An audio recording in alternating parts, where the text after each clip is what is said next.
Welcome. This is our final screen Google.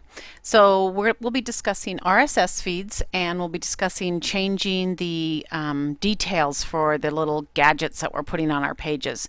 So anytime you add a gadget to a page, you can drop the little arrow down and it will allow you to, if there's any options like changing the zip code so that you can get local weather in, it will be in this little drop down. It'll say Edit Settings.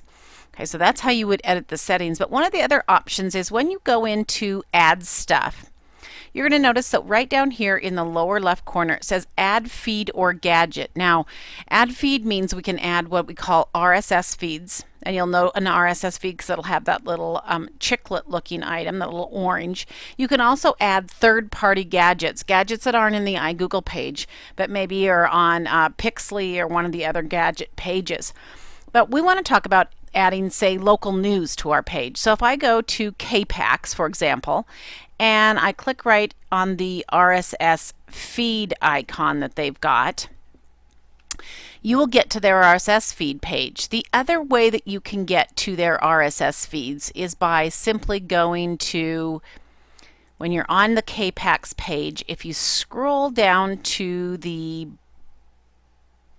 bottom of the page, you can find the RSS link.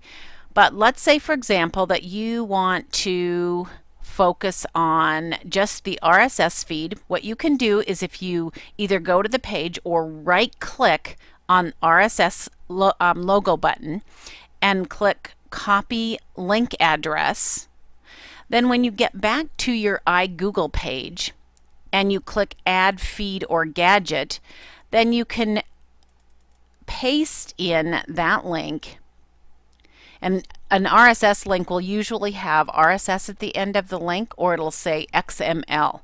And when you click Add, you'll know you were successful when you get the check mark and it says Added. Now let's go to one other one. For example, the Missoulian has several. If you scroll to the bottom of the Missoulian, you can click on where it says RSS.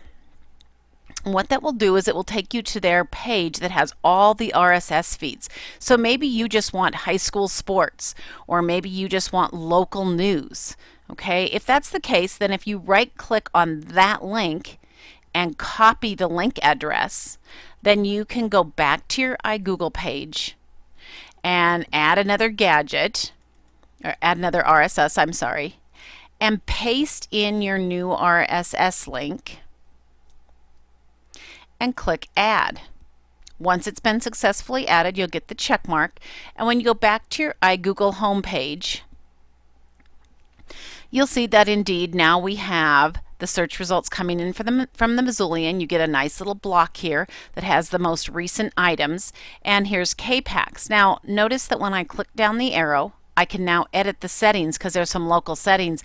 Maybe I want it to show up to 5 of the local stories and not just suggested. I want headline only. This said headline only and lead story, or I can do a slideshow if I choose to.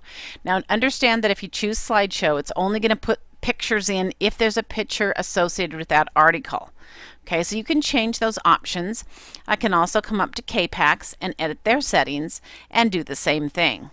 Okay, and click Save.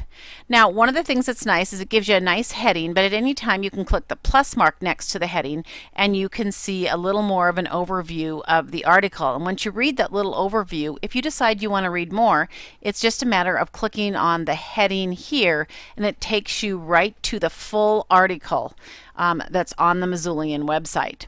So that's a nice way to be able to add RSS feeds to your iGoogle page. Okay, and you can certainly enhance your content by doing so.